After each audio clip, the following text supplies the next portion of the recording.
దేవుడు అనుమతించిన పరీక్ష అని ఎప్పుడు జీవితంలో నువ్వు మర్చిపోకు. యోసేపు దగ్గరకు ఒక అమ్మాయి వచ్చింది. నేనంట ఆ పరీక్షను దేవుడు అనుమతించాడు. యోసేపు వయసు చిన్నది, కానీ వయసుకు మించిన పరిణితి తాను కనపరిచి ఆ పరీక్షలో నెగ్గాడు. తర్వాత ఏం చేశాడో తెలుసా? చెరసాలలో నుండి సింహాసనం మీద దేవుడు కూర్చోబెట్టాడు. నీ బ్రతుకులో దేవుడు అలా నిన్ను కూర్చోబెట్టాలంటే యవన తమ్ముళ్ళు నా వైపు చూడండి, యవన చెల్లెళ్ళు నా వైపు చూడండి.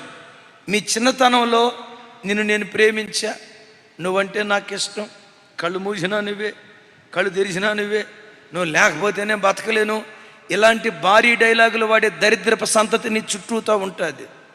ఎక్కడ కాలు జారకుండా నిండు యవ్వన కాలంలో నీ దేవుని కొరకు బ్రతుకు. వయసు అంతా ఉడికిపోయిన తర్వాత దేవుని దగ్గరికి రావటం కాదు. లోకంలో చేయాల్సిన కార్యక్రమాలన్నీ చేసి ముసలోడు అయిన తర్వాత దేవుని దగ్గరికి రావటం కాదు.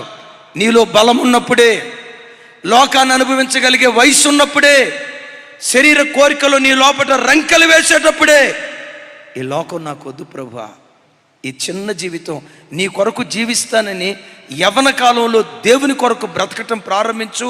నా దేవుని వాక్యం అంటుంది, యవ్వన కాలమందు పుట్టిన కుమారులు బలవంతుని చేతిలో బాణం వంటి వారట. యవ్వన కాలంలో నువ్వు దేవుని కొరకు పుడితే భవిష్యత్తులో నిన్ను ఒక బాణంలాగా దేవుడు వాడుకోవటం ప్రారంభిస్తాడు.